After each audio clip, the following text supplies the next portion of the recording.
नमस्कार दोस्तों, स्वागत है आपका एक बार फिर आपके अपने YouTube channel ocean of knowledge में। तो दोस्तों आज हम पढ़ेंगे अगेन अकाउंटेंसी सेक्शन का कैश बुक एंड टाइप्स के कुछ बहुत ही इंपॉर्टेंट एमसीक्यूज। ठीक है दोस्तों, इससे पहले मैं 2 लेक्चर इसके अपलोड कर चुका हूं, तो जिन्होंने वो नहीं देखा तो वो वाला वीडियो जरूर देखें, तो क्योंकि उसी में से आपके एमसीक्यूज बनाए गए हैं। ठीक है दोस्तों, तो उन चीज़ों को जानना आपके लिए बहुत ही ज़रूरी होता है। ठीक है दोस्तों, तो वीडियो शुरू करने से पहले मैं आपको ये भी बता देता हूँ कि अब इनका जो पीडीएफ होगा, ठीक है, इन क्वेश्चंस का जो पीडीएफ होगा वो आपको टेलीग्राम ग्रुप में आपको प्रोवाइड करा दिया जाएगा, और टेलीग्राम का जो लिंक होगा वो आपको डिस्क्रिप्शन बॉक्स में प्रोवाइड कर दिया जाएगा। तो वीडियो को लाइक जरूर करिए कीजिए और कमेंट भी जरूर करा कीजिए। ठीक है दोस्तों, तो अब करते हैं वीडियो को शुरू, लेट्स गो।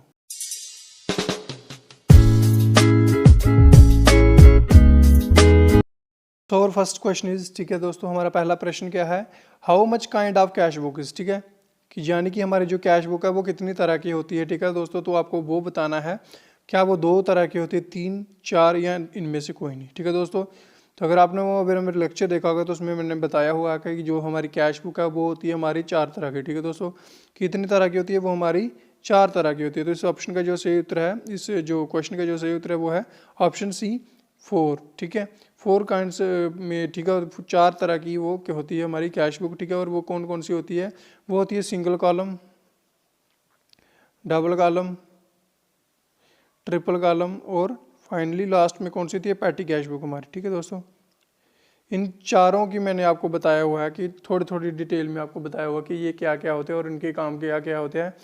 तो लेक्चर में मैंने ये सारा कुछ बताया हुआ है। ठीक है दोस्तों, सो हमारा नेक्स्ट क्वेश्चन क्या है, a cheque received and paid into the bank on the same date is recorded in the. ठीक है दोस्तों, अगर हमने कोई चेक रिसीव किया है, ठीक है, और उसी दिन हमने बैंक में वो उसे जमा करवा दिया, तो उसे क्या माना जाएगा, मतलब उसकी जो एंट्री होगी वो कौन सी होगी, bank column of the cash book, cash column of the cash book, both of the cash and bank, and none of. ठीक है दोस्तों, जो हम कैश, अगर हमने चेक को रिसीव किया है, यानी कि हमने वो चेक रिसीव कहाँ से किया, चेक आपका कहाँ पे आता है, बैंक में आता है, और उसी को हमने जमा कर दिया कहाँ पे, बैंक में जमा कर दिया। ठीक है दोस्तों, तो उन्होंने बोला कि ये कौन से कॉलम में आएगा, तो दोस्तों ये हमारा आएगा ए पार्ट में। ठीक है, बैंक कॉलम में आएगा। ठीक है, बैंक कॉलम होता है जो कैश बुक का, उसमें आएगा, क्योंकि उन्होंने ये मेंशन नहीं किया कि कौन सी साइड आएगा, डेबिट साइड या क्रेडिट साइड। ठीक है, इधर हमारा डेबिट साइड भी आएगा और क्रेडिट साइड भी आएगा। क्यों, क्योंकि हमने जब चेक रिसीव किया बैंक से तो वो आएगा हमारा डेबिट साइड एंट्री, अगर हमने चेक को पे कर दिया बैंक में,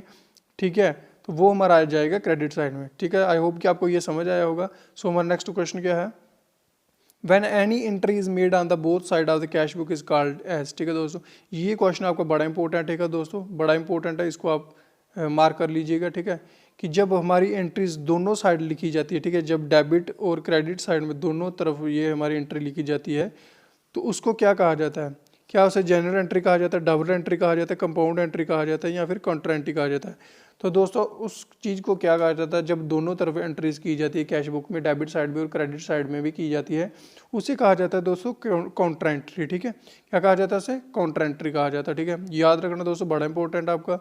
सो हमारा नेक्स्ट क्वेश्चन क्या है,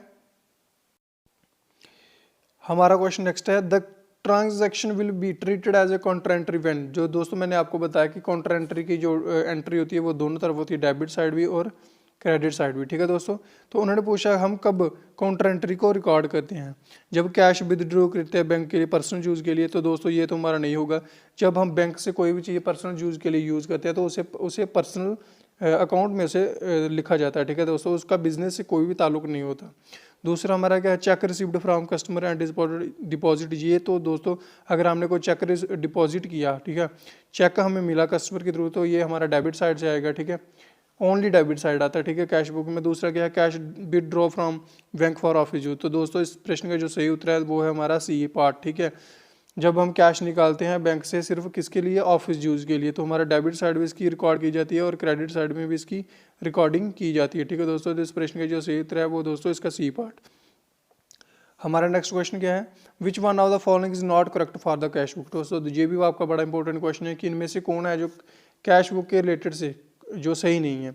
it is A dual book. तो दोस्तों हमारी कैश बुक में आपको बता दो, जो कैश बुक होती है हमारी डुअल बुक होती है, जर्नल का भी काम करती है और लेजर का भी काम करती है। तो जैसे ये हमारा सेकंड पार्ट है, it is a journal ledger, तो ये भी हमारा बिल्कुल सही है, डुअल बुक। ठीक है, डुअल बुक वो कौन कौन सी होती है, जर्नल और लेजर। ठीक है, आपको बता चुका हूँ। हमारा अगला पॉइंट क्या है, इट रिकॉर्ड्स लाइबिलिटीज़, तो ये हमारा प्रश्न नहीं होता। चेक कैश बुक में हमारा ये एंट्रीज नहीं होती, लाइबिलिटी की कोई भी एंट्री हमारी कैश बुक में दर्ज नहीं की जाती, ठीक है दोस्तों। तो इस प्रश्न का जो सही उत्तर है वो कौन सा होता है, इट रिकॉर्ड्स लाइबिलिटीज, इसका सी पार्ट ही इसका सही जवाब होगा। सो हमारा नेक्स्ट क्वेश्चन क्या है, overdrawn balance of cash book is recorded on, ठीक है। अगर जब हम पैसा कोई जल्दी ज़्यादा निकाल लें, ठीक है, कैश बुक का, तो वो किस तरफ उसका दर्ज किया जाता है, ठीक है, क्या उसे किस तरफ दर्ज किया जाता है। इफ़ डेबिट और credit balance not mention will be overdrawn balance, जब हमें हो रहा है हमारा बी पार्ट क्या है, if mention overdraft balance then will be debited on debit cash side of cash book, ठीक है। या फिर if is credited if the balance is mention as an overdrawn balance, ठीक है। हम उसको कब क्रेडिट करते हैं, ठीक है, कब उसको क्रेडिट करते हैं कैश बुक में, कब उसको रिकॉर्ड करते हैं, जब उसका जो क्रेडिट बैलेंस होता है हमें मेंशन किया जाता है। जो आपको मैंने बताया ना क्वेश्चन में, अगर मेंशन किया उन्होंने जो हमारा ओवरड्रॉन बैलेंस है वो अगर हमने मेंशन किया तो वो कौन सी साइड होगा कैश बुक में, क्रेडिट साइड में उसको मेंशन किया जाएगा, ठीक है दोस्तों। हमारा नेक्स्ट क्वेश्चन क्या है, which are the following item is not included in the cash book, इनमें से कौन सी आइटम है जो कैश बुक में हम रिकॉर्ड नहीं कर सकते हैं। परचेस आपको पता है, कैश बुक तो दो ही चीज़ें रिकॉर्ड करती है, ठीक है, रिसिप्ट और पेमेंट, जो भी चीज़ें हमने रिसीव की हैं, जितना पैसा मतलब जितना भी हमारे पास आया वो हम डेबिट साइड में एंट्री करते हैं, जितना हमारे से गया वो हम क्रेडिट साइड में करते हैं, ठीक है। तो परचेज हमारे गया तो ये हमारा क्रेडिट साइड में आता है। सेल की हमने तो पैसा आया, ठीक है, 5,000 हमारे पास आया तो ये हमारा डेबिट साइड में आएगा। रिसीव्ड कैश, हमने पैसा रिसीव किया 2,000 रुपया, ये भी हमारा डेबिट साइड में आएगा, ठीक है। बचा हुआ क्रेडिट सेल, हमने क्रेडिट ही सेल कर दिया 22,000 रुपये का, तो ये दोस्तों ये हमारा नहीं आता इसमें, ठीक है, इसकी रिकॉर्डिंग नहीं होती कैश बुक में। तो सही आंसर क्या हमारा डी पार्ट। हमारा नेक्स्ट क्वेश्चन क्या है, which are the following item is not considered as a cash और कैश इक्विवेलेंट, ठीक है। इनमें से कौन सी आइटम है जिसे हम कैश भी नहीं समझते और कैश के बराबर भी नहीं समझा जाता उस चीज़ को, आइटम को। कैश ऑन हैंड तो कैश ही होता है, बैंक बोरिंग, ठीक है, या फिर demand deposit investment with a maturity of 2 months from the date of the acquisition, ठीक है। तो दोस्तों इस प्रश्न का जो सही उत्तर है वो है बैंक बोरोइंग। अगर हम बैंक से कोई चीज़ उधार लेते हैं तो उसे हम कैश नहीं समझ सकते, ठीक है। वो तो हमने उधार लिया, अगर किसी चीज़ हमने उधार लिया, बैंक से हमने उधार लिया, तो हमें वो उस चीज़ को लौटाना भी पड़ेगा, ठीक है दोस्तों, हमें उस चीज़ को लौटाना भी पड़ेगा और विद इंटरेस्ट के साथ। डिमांड डिपॉजिट अगर हमने डिपॉजिट किया तो वो हमारे पास कैश ही है, ठीक है। इन्वेस्टमेंट है किसी भी चीज़ की तो वो भी हमारे पास कैश ही है। 2 महीने की है तो हमें तो पता है 2 महीने बाद हमें पैसे मिल जाएंगे, ठीक है। सो हमारा नेक्स्ट क्वेश्चन क्या है, Contra is entry is recorded इन, दोस्तों ये इंपॉर्टेंट अगेन आपको आ गया कि कॉन्ट्रा जो एंट्री है वो कहाँ पे दर्ज की जाती है, क्या वो डबल एंड कॉलम में की जाती है, सिंगल कॉलम में, 3 कॉलम कैश बुक में, या ए एंड सी में। तो दोस्तों जो हमारी कॉन्ट्रा एंट्री है वो कहाँ कहाँ पे दर्ज की जाती है, डबल कॉलम कैश बुक में और ट्रिपल कॉलम कैश बुक में, ठीक है। सिंगल कॉलम कैश बुक में वो एंट्री हमारी नहीं की जाती, कौन सी, कॉन्ट्रा एंट्री। तो इस प्रश्न का जो सही उत्तर है वो दोस्तों हमारा क्या होगा, वो होगा हमारा डी पार्ट इसका, ए एंड सी। सो हमारा नेक्स्ट क्वेश्चन क्या है, a book in which class cash balance and bank balance are simultaneously maintained is known as, ठीक है। उस book in which cash balance and bank balance, ठीक है। ऐसी बुक जिसमें कैश का एक कॉलम होता है, ठीक है, मैंने आपको बताया कि अगर आपने लेक्चर सुना होगा, कैश का और बैंक का एक कॉलम होता है, उसको कहाँ पे दर्ज किया जाता है, सिंपल कैश बुक में, सिंगल कॉलम में। तो दोस्तों ये बहुत एक ही होता है, ठीक है, तो इसमें ये रिकॉर्ड नहीं की जाती क्योंकि उसका कॉलम एक होता है। तो इन्होंने बोला 2 कॉलम हो गए, कैश का और एक बैंक का, ठीक है। तो दोस्तों वो होता है हमारा डबल कॉलम कैश बुक में, ठीक है, जिसमें 2 अमाउंट के 2 कॉलम बने होते हैं। कौन कौन सा, एक कैश का और बैंक का। तो दोस्तों यही नहीं है कि आपका कैश का ही बैंक का होगा, हो सकता है आपका कैश और डिस्काउंट का हो, तो ये भी आपको ऑप्शन दे सकते हैं कि कौन कौन सा बनता है। तो कैश और डिस्काउंट का भी बनता है हमारा, ठीक है दोस्तों। तो ये चीज़ें हमें अपने याद रखनी है। सो हमारा नेक्स्ट क्वेश्चन क्या है, if A business shows A debit balance in its on record of its bank balance this indicate, ठीक है, अगर आपका बिजनेस शो कर रहा है कि डेबिट बैलेंस, तो आपको मैंने बताया था कि जो कैश बुक होती है हमारी वो हमेशा क्या करती है, शो हमें डेबिट बैलेंस ही शो करती है, ठीक है। तो ये क्या हमें इंडिकेट करेगी, क्या किस तरफ हमें इशारा दे रही है। The business has a bank overdraft, the business is a debtor in the bank books of money. तो दोस्तों इस प्रश्न का जो सही उत्तर है वो दोस्तों हमारा इसका सी पार्ट, ठीक है। द बिजनेस है मनी, कि बिजनेस के पास बैंक में पैसा है, ठीक है, जो हमें डेबिट बैलेंस में शो कर रहा है, ठीक है। हमारा नेक्स्ट क्या क्वेश्चन क्या है, cash book involves the, cash book किस किस चीज़ को इन्वॉल्व करती है? फॉर पेमेंट ट्रांजैक्शन ये सही है बिल्कुल, फॉर बोथ पेमेंट ये भी सही है, फॉर रिसिप्ट ट्रांजैक्शन ये भी सही है, क्योंकि हमारी पेमेंट भी उसमें दर्ज की जाती है क्रेडिट साइड में और जो रिसिप्ट है वो हमारी डेबिट साइड में दर्ज की जाती है। तो इस प्रश्न का जो सही उत्तर है वो है दोस्तों बोथ पेमेंट एंड रिसिप्ट, ठीक है, दोनों चीज़ें वो दर्ज करती है किस तरफ, डेबिट और क्रेडिट साइड। इस प्रश्न का जो सही उत्तर है वो है बी पार्ट इसका। हमारा नेक्स्ट क्वेश्चन क्या है? The unfavourable balance of cash in cash book is, ठीक है, जब हमारे पास किसी चीज कैश का हिसाब नहीं है, ठीक है, बैलेंस बचा हुआ है, तो हम कैश बुक में उसको क्या मानते हैं, ठीक है, क्या उसे एक्सपेंस मानते हैं, लाइबिलिटी मानते हैं, गेन मानते हैं या एसेट मानते हैं? तो दोस्तों उसको हम मानते हैं लाइबिलिटी। क्या मानते हैं हम उसको? लाइबिलिटी मानते हैं, ठीक है दोस्तों। तो इस प्रश्न का जो सही उत्तर है वो दोस्तों हमारा लाइबिलिटी। सो हमारा नेक्स्ट क्वेश्चन क्या है? The balance of petty cash is. तो दोस्तों मैं सबसे पहले आपको बता दूं कि उन्होंने बोला कि जो पैटी बैलेंस होता है वो क्या होता है। तो ये मैं आपको बता दूं, जो पैटी कैश बुक होती है हमारी, वो क्या करती है, छोटे छोटे खर्च हमारे नोट डाउन करती है। ये सबसे बेटर होती है हमारी कैश बुक में, ठीक है, क्योंकि ये छोटे छोटे खर्चों का हिसाब रखती है। जैसे आपने कोई कुरियर मंगवाया, ठीक है, उसका हिसाब कि मेरा 100 रुपया खर्च हुआ, ठीक है। और दूसरा क्या, जैसे आपने कोई ऑटो से सामान मंगवाया, उसका खर्च डालेगा, इसका मुझे इतना किराया पड़ा, ठीक है। छोटे छोटे खर्च जितने भी होते हैं वो पैटी कैश बुक में रिकॉर्ड किए जाते हैं, ठीक है। इस चीज़ को याद रखना। आपको पूछ सकते हैं कि जो छोटे छोटे जो रिकॉर्ड है वो कहाँ किस बुक में किए जाते हैं, ठीक है, वो किए जाते हैं हमें पैटी कैश बुक में। तो जो petty the balance of petty cash है वो क्या होता है हमारा? वो होता है दोस्तों हमारा एन एसेट, ठीक, क्या होता है हमारा? एसेट होता है हमारा, ठीक है। ये चीज़ें हमसे आप याद रखना, ठीक है। सो हमारा नेक्स्ट क्वेश्चन क्या है? All of the following are not considered cash aspect, ठीक है। इन सब चीज़ों में से कैश वाली चीज़ कौन सी है, ठीक है? पोस्टल स्टैम्प, सिक्योरिटी, इन्वेस्टमेंट या चेक, ठीक है। तो आपको पता है जो चेक होता है वो बैंक में आता है, तो ये ही है आंसर हमारा है, ठीक है, चेक ही हमारा आंसर है। जो चेक है हमारा, इसके अलावा किसी भी चीज़ को हम कैश नहीं समझते, ठीक है। पोस्टल सिक्योरिटी, इन्वेस्टमेंट, इन चीज़ों को हम कैश नहीं समझते। तो कैश किसको समझते हैं हम? चेक को, ठीक है, याद रखना दोस्तों इसको भी। हमारा नेक्स्ट क्वेश्चन क्या है? एंट्री रिप्रेजेंटिंग द रिवर्सल और cancellation of an entry on the other side is called. Again दोस्तों आपको क्वेश्चन आ गया कि जब हमारी रिवर्सल एंट्री, ठीक है, आपको बना अदर साइड, अगर हमारी डेबिट साइड किसी की एंट्री की है, अगर हमें उसे क्रेडिट साइड में भी लिखना है तो उसे क्या कहा जाता है? जैसे मैं आपको पहले बता चुका हूँ, तो उसको कहा जाता है दोस्तों कॉन्ट्रा एंट्री। क्या कहा जाता है? Contra entry. हमें हमारे दोनों तरफ रिकॉर्ड की जाती है, डेबिट और क्रेडिट साइड।